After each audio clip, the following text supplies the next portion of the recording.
Goa shift हुए थे हम बहुत साल पहले, तो फर्स्ट मैंने यही टावर को देखा था एंड बहुत सारे स्टोरीज बनाए थे। इस व्लॉग में मैं आप लोगों से शेयर करती हूँ। तो hi guys, welcome back to my main vlog. हमेशा से मैं लेट करती हूँ और जल्दी जल्दी भागते हुए जाती हूँ। सो जल्दी से मैं गई मेरे घर के पास की बस में, मैंने बैठा और यहाँ पे मैंने 6 साल पुराने बैंगल्स फ्लिक्स कर रही हूँ। आप देख सकते हो कोई भी बस में नहीं है क्योंकि हम बस स्टॉप जाने वाले हैं।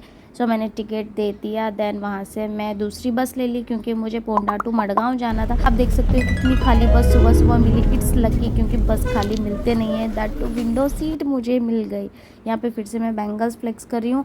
आज पता नहीं मेरा स्कार्फ मुझे फ्लेक्स ही नहीं कर रहा है, कितना गंदा लग रहा है। वैसे तो ये नकाब बहुत अच्छा लगता है, लेट इट बी जो भी हो। सुबह तो बहुत अच्छी मिली क्योंकि विंडो सीट मिला, मैंने टिकट दे दिया, जूस पी लिया। पोंडा से मडगांव में जाने वाली थी। जब भी मैं मडगांव जाती हूँ तो टावर देख के सोचती हूँ अल्लाह हम कहाँ से कहाँ आ गए। लाइक फादर टुक डिसीजन, पता नहीं था फ्यूचर कैसे होगा, but we shifted here and आप देख सकते हो we are growing here. This is called तवक्कुल। कुछ दिख नहीं रहा है but we are trusting on Allah's plan, then everything will be super cool. जो रेड शर्ट में था ना वो ड्रिंक कर रखा था and he was asking like कि दारू पी दीमा का। मैंने उसको बोला तुझो मजो सेम स्टेज आ मगर काड़े डब्बुला जा। अभी भी मैं कोंकणी बात करती हूँ, तेलुगु घुसी आती है मेरी, पता नहीं क्या होता है। फिर मैं फाइनली पहुंच गई मेरे क्लाइंट के घर, यानी कि मेरे फ्रेंड के घर। तो मैं ऊपर जा रही थी, देन दूसरे घर में मैं जा रही थी। फ्रेंड का भाई ने बोला कि ये वाला नहीं, ये वाला घर है। सो मुझे पता चला हाँ जहाँ चप्पल है वही फंक्शन वाला घर होगा।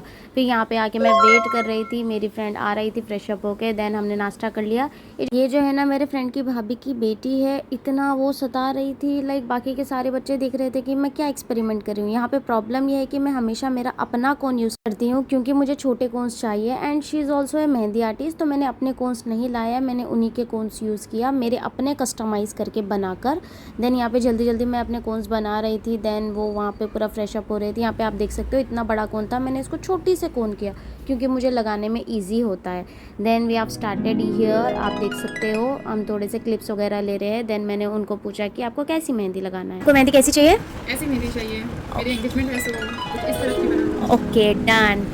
यहाँ पे आप देख सकते हो वो कितना प्यारा लगा है। कभी कभी मेरी मेहंदी पे मुझे प्यार आ जाता है। ओके ओके चलो। अभी यहाँ पे मेरी फ्रेंड बोल रही थी कि मैं वीडियो निकाल दूंगी, तुम लगाओ अच्छे से। Okay done. मैंने बोला okay so sweet of you. फिर उनको एंगेज लिखवाना था, ये सबसे फेवरेट उनका था क्योंकि बहुत सारे कस्टमाइजेशन उन्होंने अपने मेहंदी में करवाए थे। आगे आगे हम देखेंगे। ओके, अगर आपको मेहंदी फील्ड में वर्क करना है, ग्रो करना है, तो थोड़े चीज़ों को आपको ध्यान में रखना होगा। जब भी आपको प्रोफेशनली वर्क करना है तो पहली थिंग आपको अपनी फिनिशिंग अच्छी करनी होगा।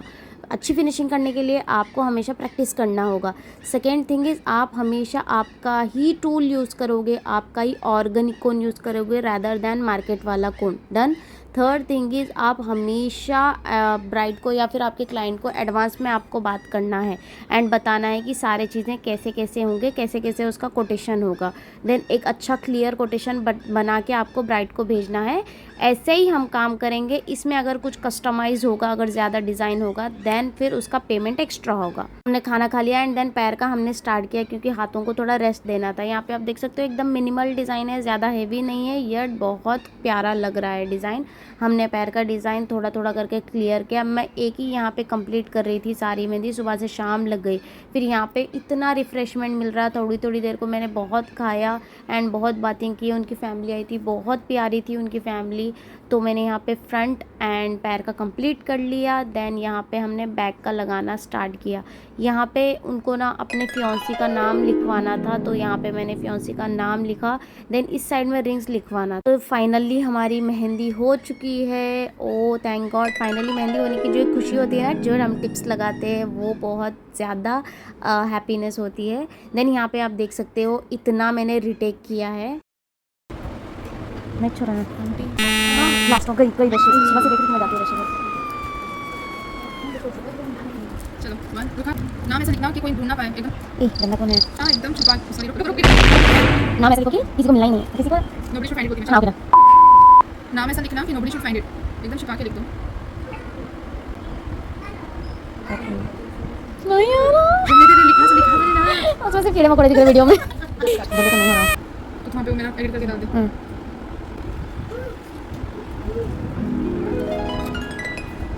देखिए मैम, अब आप खुद भी नहीं ढूंढ पाओगे। इतना भी छुपाने की बात नहीं की थी मैंने। इसको ही छुपाना बोलते हैं जो कोई ढूंढ नहीं पाएगा।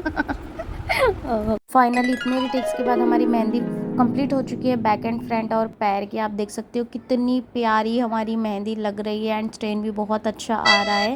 एंड आप लोगों को कैसी लगी मेहंदी कमेंट्स में ज़रूर बताना। यहाँ पे मैं हमेशा ना ऑयल स्प्रे यूज़ करती हूँ रैदर दैन मूव और सीलेंट स्प्रे। एंड यहाँ पे आप देख सकते हो कितनी प्यारी मेहंदी लग रही है एंड डार्क स्टेन बहुत अच्छा इसका आता है। फिर मैंने यहाँ पे धुआं लेने लगा है क्योंकि लॉन्ग लास्टिंग स्टेन होता है। यहाँ पे आप देख सकते हो मेरी क्लाइंट ने कितना अच्छा रिव्यू दिया है। प्रोसेस स्टार्ट हो रहा था तभी से मेरा मन था कि मैं आपसे ही मेहंदी लगाऊं। तो जैसे देख सकते हो मैंने हुस्ना को, she is my friend even, तो मैंने उनको बताया था कि मुझे कस्टमाइज वाली अच्छी वाली मेहंदी चाहिए। तो उन्होंने नाम लिखा है, यहाँ पे रिंग्स लिखे हैं, फिर यहाँ पे एंगेज लिखा है, हैशटैग एंगेज, एंड हमारा इनिशियल भी लिखा है। मोर ओवर मुझे यहाँ पे रिंग चाहिए थी, अभी वो हटने की वजह से it is like you can not see the ring, but वो जब अपलोड करेंगे आप देख पाओगे। बहुत ब्यूटीफुल हुस्ना ने रिंग बनाई है। यहाँ पे वो चाहिए था मुझे विद डिटेलिंग, उन्होंने बहुत अच्छे से बनाया। एंड चेक्स देख सकते हो कि कितने मस्त डिटेलिंग में बनाया है। इट्स लाइक हाईली रिकमेंडेड कि अगर आपको मेहंदी लगवानी है डिटेल में गोवा में या कहीं और कर्नाटका वगैरह में, आप उन्हीं को बोलो क्योंकि वो बहुत कस्टमाइज करके एकदम डिटेल में बहुत सुकून से अपनी मेहंदी लगाते हैं। जैसे देख सकते हो डेट चाहिए था, जो भी काम है सब कुछ बहुत अच्छे से किया है। एंड जो पैर की मेहंदी है that is top notch. I really love the leg mehndi. Definitely हाथ की मेहंदी बहुत प्यारी है, लेकिन जो आप भी देख सकते हो पैर की जो मेहंदी है वो जैसे उन्होंने डिटेल में काम किया है कि कुछ भी डिफरेंस नहीं है। बहुत से लोगों को ऐसे होता है कि एक ऊपर नीचे डिफरेंस होता है, उन्होंने जैसे निकाली है वो बहुत काबिल तारीफ है। Like it's very nice. If you are staying in Goa और outside Goa, you are highly recommended कि you book your appointments first only from her, you will get the best on your big day. So हांव सगळ्यांक सांगता की तुम्ही जाय जाल्यार तुमकां हे खूब बरे डिझायन घालता Husna. So she is born mehndi artist. You can choose her any time, she is always there to give her best. Thank you. यहाँ पे फाइनली मेहंदी हो गई थी। यहाँ पे उनका मेहंदी फंक्शन चल रहा था जिसको मैं अटेंड करी थी। उन्होंने बोला अटेंड करके ही आपको जाना है डिनर करके। देन यहाँ पे मैं और ब्राइड दोनों हम खाना खा रहे थे एंड रात के बज चुके थे यहाँ पे 11:30, क्योंकि हम 12 से पहले पहुँचने वाले थे तो हमने थोड़ा लेट ही निकला। यहाँ पे आप देख सकते हो मेरी फ्रेंड के भाई लोग और बच्चा पार्टी सब मिलके मुझे छोड़ने के लिए आने वाले थे। सिर्फ 20 मिनट का ही रास्ता था। इतना थक चुकी थी मैं, टोटली 10 हार्ट्स 8 to 10 हार्ट्स मैंने बैठ के मेहंदी लगाया था विदाउट एनी हेल्पर। अब मैं घर पहुंच गई, इतना मेरा रूम गंदा हो रखा था। मैंने सोचा सुबह उठ के क्लीन कर लूँगी, अभी सो जाऊँगी। सही व्लॉग्स देखने के लिए सब्सक्राइब ज़रूर करना मेरा चैनल। बाय बाय गाइस, मिलते हैं नेक्स्ट वीडियो में। Tata. Forget to like share comment.